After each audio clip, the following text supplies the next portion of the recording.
Muy buenos días, soy Marcela Vélez y desde Londres comento con ustedes las noticias que deben saber para comenzar el día. Bienvenidos a Primer Click de Diario Financiero. Muy buenos días, es viernes 13 de septiembre, bienvenidos a Primer Click. El Banco Central Europeo no dio sorpresas ayer en términos de su decisión. Recortó la tasa de interés en 25 puntos base como esperaba el mercado. Se trató de la segunda baja de tasas desde junio, después de una pausa entre medio. Y la pregunta es si en octubre hará una nueva pausa o seguirá con otra rebaja, también de 25 puntos base.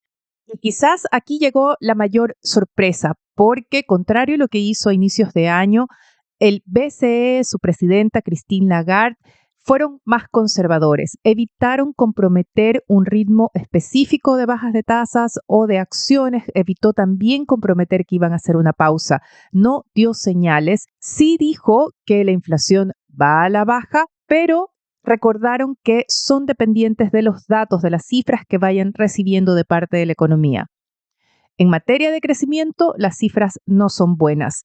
Alemania está al borde de la recesión, hay una desaceleración importante, sobre todo en el sector de manufacturas, de industria, en las principales economías de la eurozona. Hay analistas que abogan por una acción más acelerada del BCE, pero al mismo tiempo el emisor revisó ayer sus proyecciones para la inflación tanto de este año como para el próximo, y en ambos casos elevó en 10 puntos base la inflación subyacente. Y esto se interpreta como una señal de que el BCE no se siente muy cómodo en un relajamiento monetario demasiado acelerado.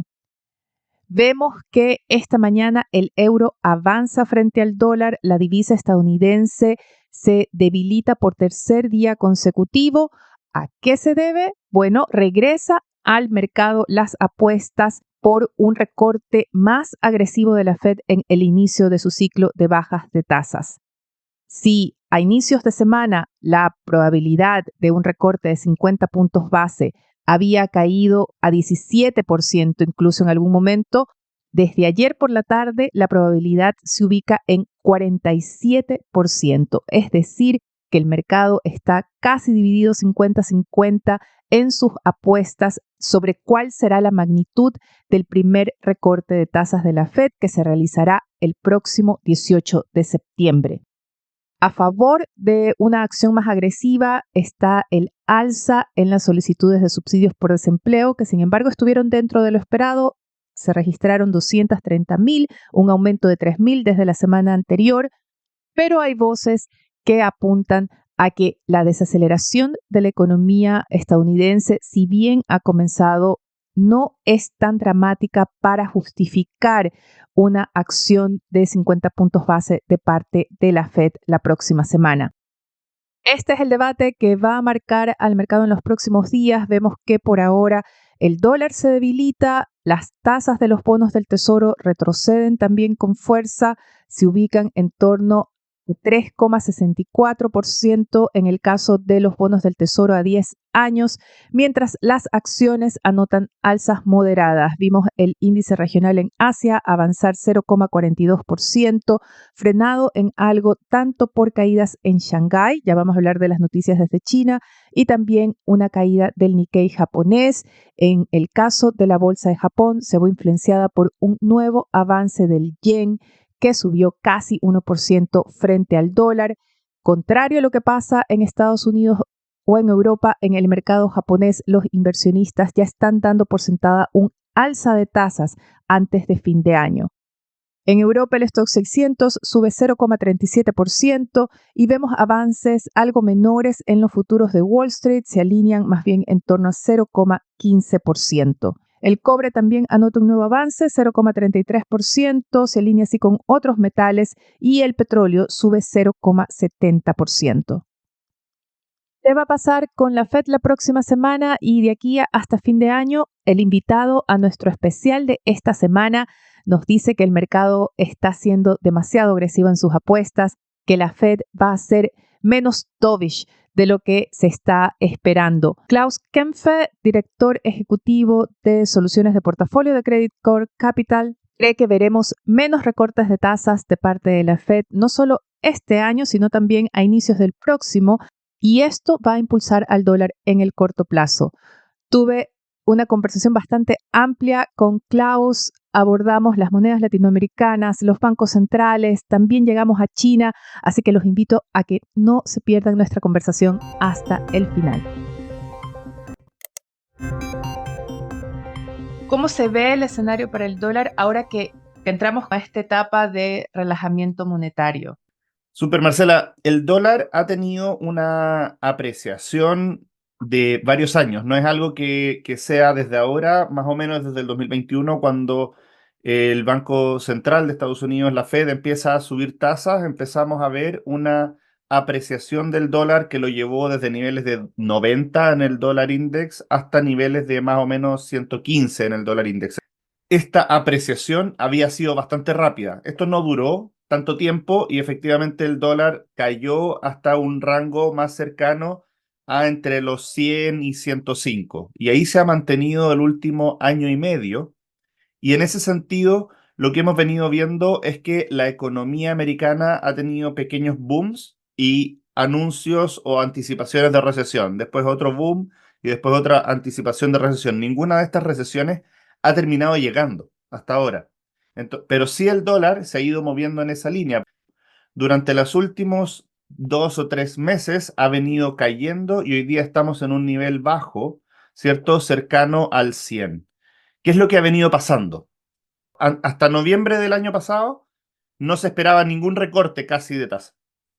Entonces, lo que ocurre entre noviembre y diciembre es que empiezan a aumentar los posibles recortes de tasa y entramos al año, ¿cierto? Con 6 recortes de tasa posibles y eso hizo que el dólar se depreciara y perdiera valor a comienzo de este año.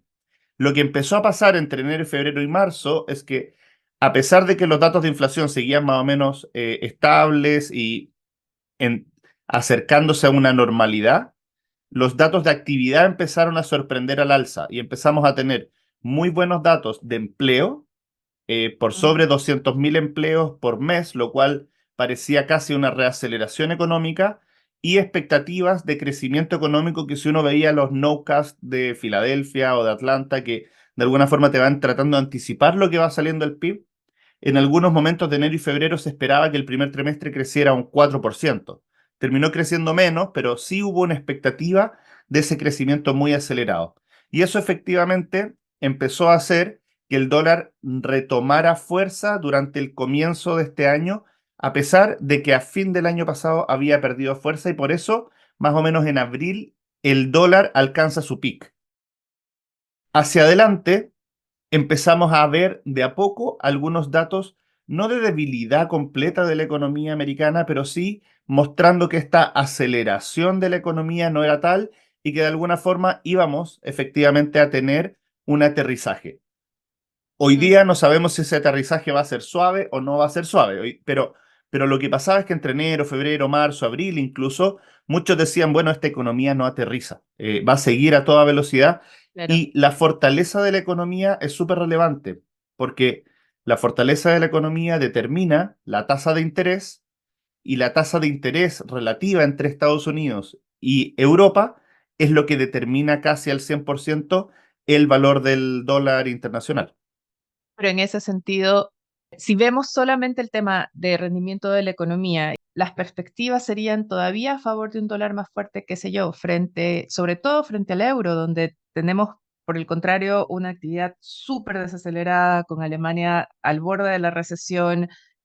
¿Qué va a pesar más, los recortes de tasas que se esperan de la Fed o esta debilidad de las otras monedas? Es una súper buena pregunta, Marcela, y lo que yo creo que va a pasar en corto es que el dólar se va a tender a apreciar en el margen en las próximas semanas, sobre todo en torno a esta primera bajada de la Fed, porque si bien la Fed va a iniciar su ciclo, lo que va a terminar ocurriendo es que este ciclo va a ser probablemente más lento de lo que el mercado está anticipando. El mercado está Ajá. anticipando casi 4 bajadas de tasa, cuando en realidad, Marcela, es muy difícil, sobre todo en un contexto electoral, que la Fed acelere innecesariamente. ¿Qué es lo que nosotros creemos que va a ocurrir? Es que la Fed va a bajar 2 a 3 veces la tasa este año. Nosotros no terminamos de convencernos de que hay 3, pero hoy día el escenario base sí, sí 3. Nosotros estamos entre 2 y 3, no De entre... 25 puntos cada uno. Exacto. Hoy día el mercado está discutiendo entre 3, 4 y a veces algunos están planteando 5. No hay un consenso de si va a haber recesión o no va a haber recesión en Estados Unidos. Hay algunos actores que están pensando que la recesión va a comenzar incluso este cuarto trimestre. Y Ujú. esos actores efectivamente están pensando que si vamos a estar de cara a una recesión, la Fed no solo va a tener que bajar 50 en septiembre, sino que otros 50 y otros 50. Entonces tendríamos 150 puntos de bajada solo este año, a diferencia de lo que nosotros esperamos que sea entre 50 y 75, porque nosotros no vemos que este año no haya una desaceleración tan marcada. Entonces, ahí está la gran pelea. Yo creo que Europa no va a repuntar tan rápido. El ECB va a tener que seguir bajando tasas, tal vez en algún punto va a tener que acelerar las bajadas de tasas, porque la inflación ya pasó y sus economías están sufriendo bastante. Pero ellos estaban esperando que la Fed diera el paso, lo mismo que está pasando en Latinoamérica. Están todos esperando que la Fed dé el paso, porque si tu moneda se deprecia mucho, también eso se transmite a inflación y terminas teniendo que no poder subir tasas, que es un poco lo que le pasó a Chile durante el año pasado y lo que le ha pasado este año, que ha estado con el freno de mano, porque como la Fed no baja tasa, no hay mucho espacio internacional para ellos poder bajar tasa. Si bien la Fed va a comenzar este ciclo de baja de tasa, este ciclo de baja de tasa va a ser más lento de lo que el mercado está esperando y probablemente el mensaje de la Fed termine la próxima semana, justo el 18 de septiembre, así que vamos a verlo ahí celebrando. Exactamente, No sé si tú celebras exactamente. desde allá, pero Voy a estar conectada para comentar en primer clic el día siguiente lo que pase. así, genial. Entonces, al final, nosotros creemos que si bien va a haber una baja de tasa de 25, el mensaje va a ser recibido como algo un poco hawkish, como algo un poco menos laxo o más restrictivo que lo que está poniendo el mercado en precio. El mercado en precio no solo para estos 3 meses que quedan del año está poniendo muchas bajadas de tasa, sino que para los meses siguientes también está poniendo bajadas de tasa muy rápidas. Nosotros creemos que los próximos 6 meses el mercado tiene que corregir y poner como 50, entre 50 y 75 puntos menos de bajadas de tasa que lo que tiene hoy día en el mercado. En corto, ¿eso qué significa? Que el dólar debería tender a apreciarse los próximos 1, 2 o 3 meses. Apreciarse por este ritmo más lento del esperado en las bajas de tasas de la Fed y por el contrario, un Banco Central Europeo que tiene que acelerar el paso. O mantenerlo. O sea, el Banco Central Europeo Mm, está esperando, ¿cierto?, a que la Fed le dé el pase para poder seguir bajando. Ellos probablemente van a ir bajando tanto o más que la Fed. No, no van a bajar menos que la Fed.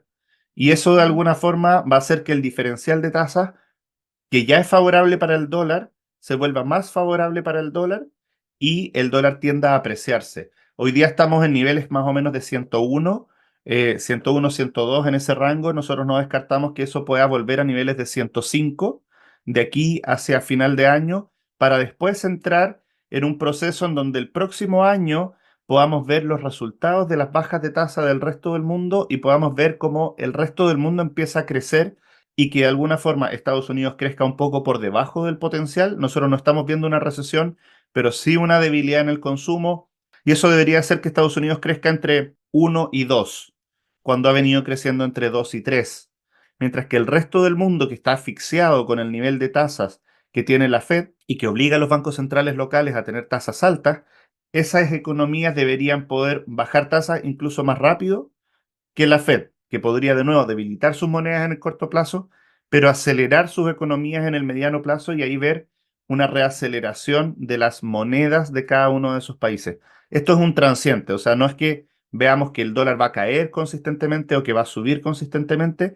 Lo que vemos es que en el corto plazo podríamos tener un shock hacia arriba de un dólar más fuerte y después ir suavizándose este dólar a nivel mundial y los países en Latinoamérica poder tener monedas un poco más apreciadas. Ya hemos tenido México, por ejemplo, que ha tenido una depreciación muy, muy, muy marcada durante estos últimos, no sé, 4 o 5 meses, a pesar de que tiene las tasas altas. Ahí hay factores locales, pero antes de irme a las monedas emergentes, específicamente las monedas latinoamericanas, te quiero llevar a otro actor. No hemos hablado del Banco de Japón. ¿Cuánto puede influir que Japón avance con alza de tasas en este trimestre? ¿Cuánto puede influir en esta trayectoria del dólar que ustedes ven? Súper interesante, Marcela, porque Japón es probablemente el único banco central importante que va como a contraciclo. Japón, como que a pesar de que tuvo un pequeño choque inflacionario, ellos mantuvieron tasas bajas. Hay que recordar que las tasas en Japón estuvieron negativas por mucho tiempo porque estaban combatiendo la deflación. Entonces hoy día por primera vez están volviendo, probablemente en los últimos 20 años, están volviendo a tener un poquito de inflación y eso está permitiendo que las tasas de interés empiecen a subir. Todavía son tasas de interés bastante bajas, todavía no llegan al 0,5%. Yo creo que lo que va a pasar con Japón afecta más a la búsqueda de riesgo o al apetito de riesgo internacional, más que al balance directo entre diferenciales de tasa. A ver, volvamos a lo que pasó a comienzo de agosto. Subió la tasa Japón y el mercado se destruyó de alguna forma. Y nadie sabe un poco lo que pasó. Y eso, a pesar de que venía una caída y un risk-off, no generó que el dólar se apreciara de manera importante. Pero sí le quitó bastante apetito por riesgo a los actores del mercado. Podría ser que los spreads internacionales subieran un poco, podría ser que las valorizaciones altas de las tecnológicas en Estados Unidos sean más difíciles de justificar, porque al final, cuando yo estoy invirtiendo con plata prestada, que es un poco lo que estaban haciendo con plata que estaban tomando prestada en Japón, ¿cierto? En yenes a tasas muy bajas, con un yen que se estaba plano o depreciando, entonces era fácil, pero cuando vino esta apreciación del yen, efectivamente estos carry trades, que se llaman técnicamente, se cerraron. Yo creo que hoy día esta mayor volatilidad que estamos viendo producto de la subida de tasa de la Fed, o sea, del Banco Central japonés, lo que nos va a traer es un menor apetito por riesgo, pero no necesariamente un dólar más débil. Si uno ve estos últimos 2 meses, la caída del valor del dólar internacional se vio incrementada en parte por Japón, pero no es lo más relevante. Nosotros creemos que esto va a matizar, que hizo que el dólar terminara llegando al 101, pero que no va a impedir que el dólar pueda volver a niveles de 104, 105 tal vez, antes de volver a una senda depreciativa durante el 2025. Y ahora sí quiero llevarte de vuelta a Latinoamérica.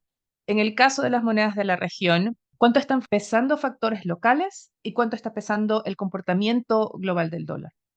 En un día normal en que no hay noticias locales, casi todas estas monedas se mueven al son del dólar internacional. Y de hecho, cuando uno busca razones para invertir, por ejemplo, en activos fuera de Estados Unidos, es súper importante lo que pasa con el euro. Es muy Ujú. difícil que las monedas latinoamericanas se aprecien si el euro no se aprecia. Tiene que haber cosas idiosincráticas locales, ¿cierto? Porque de alguna forma la contrapartida del euro es el dólar y uno empieza a ver estas correlaciones y los hedge funds operan en base a estas correlaciones. Y si yo quiero darle precio al real brasileño, yo digo, ¿cuánto vale el real brasileño? Bueno, veamos términos de intercambio de Brasil, ¿cierto? ¿Cuánto valen las cosas que ellos exportan versus lo que importan?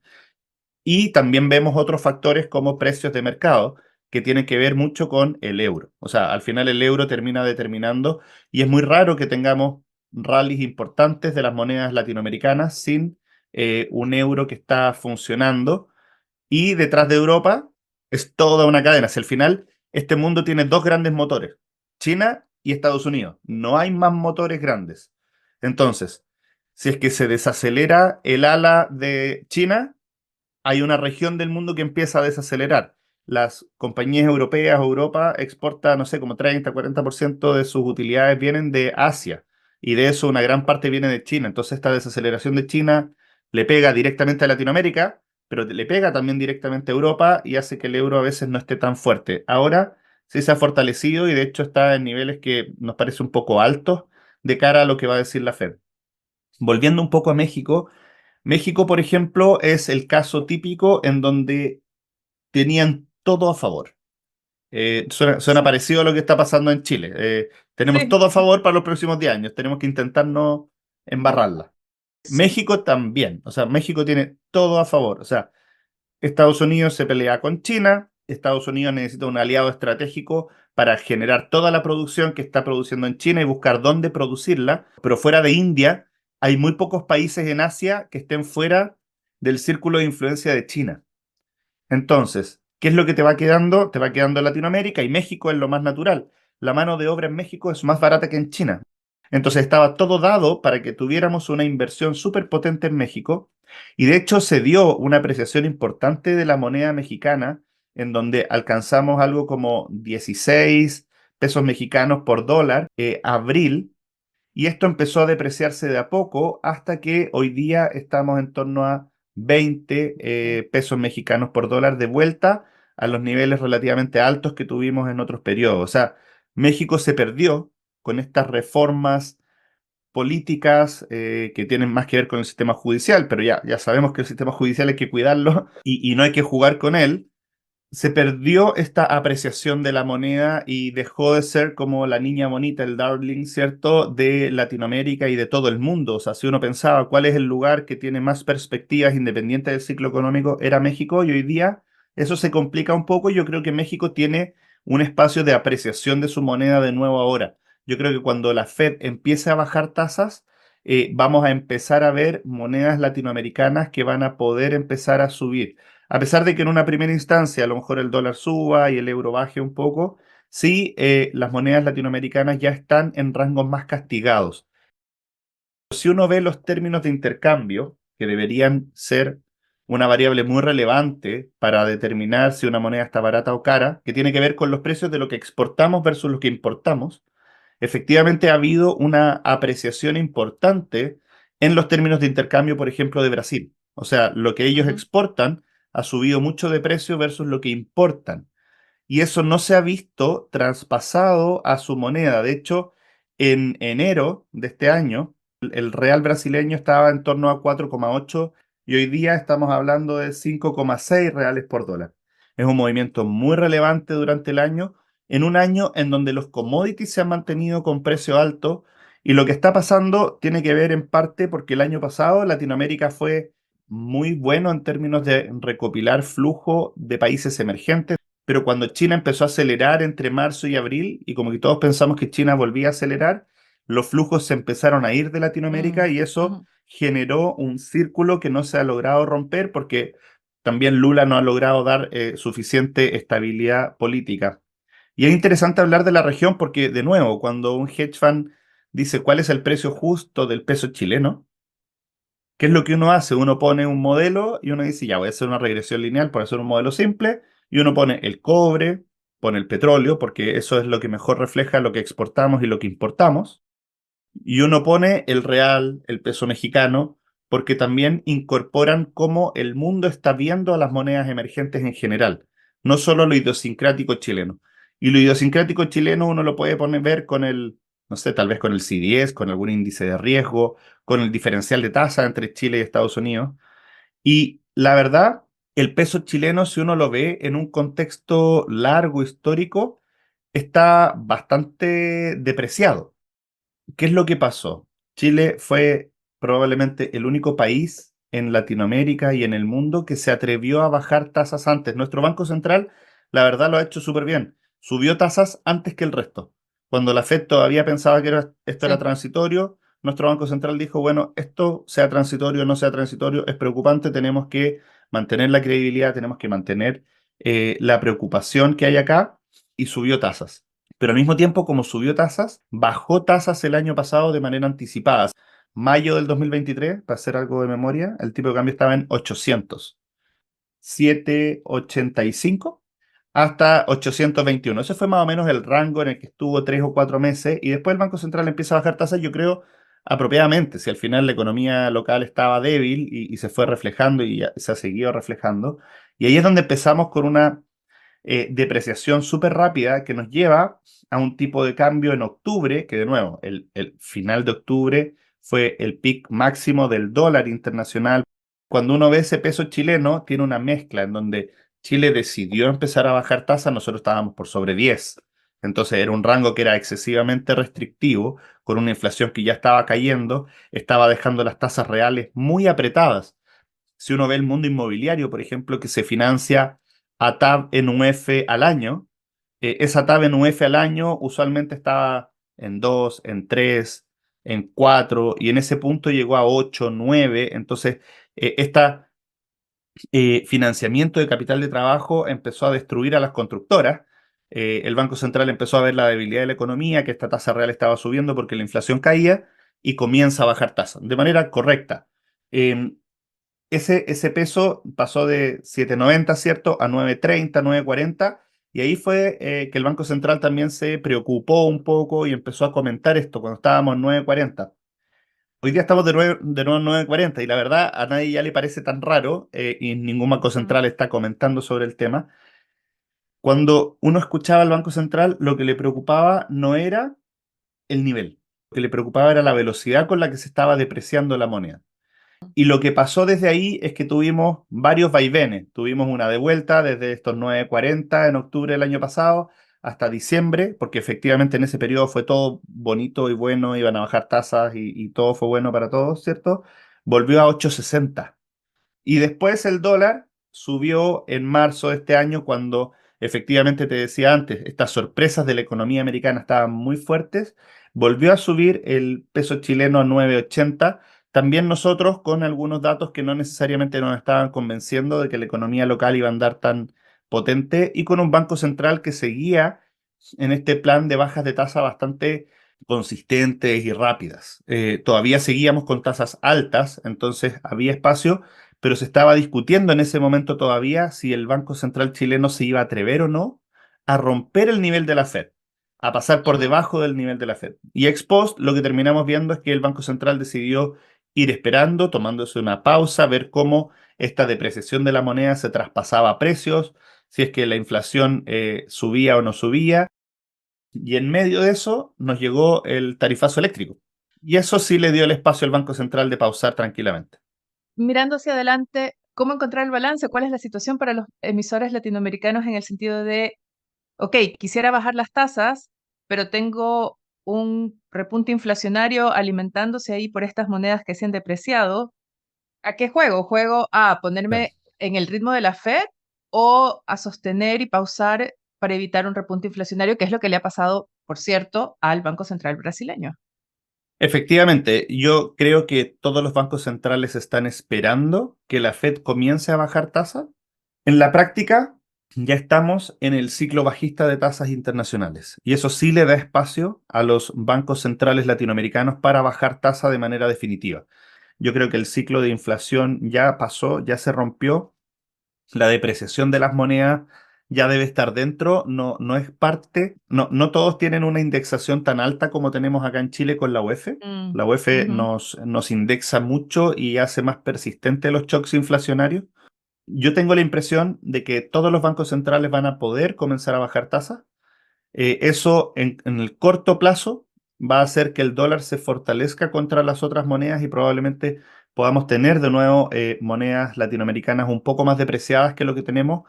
Cada una está en niveles distintos en términos de su tipo de cambio de equilibrio. Entonces es distinto decir, la Fed comienza a bajar tasa, el dólar se aprecia un poco internacionalmente contra el euro, si es que el tipo de cambio estuviera en 9,80 en Chile o si estuviera en 800. Si estuviera en 800, yo te diría a lo mejor va a subir, si estuviera en 9,80 va a bajar. Hoy día, en el nivel que está, yo no descarto que podamos ver de nuevo este 9,70, 9,80, porque vamos a tener una Fed que va a bajar tasa, pero va a ser un poco más hawkish que el mercado.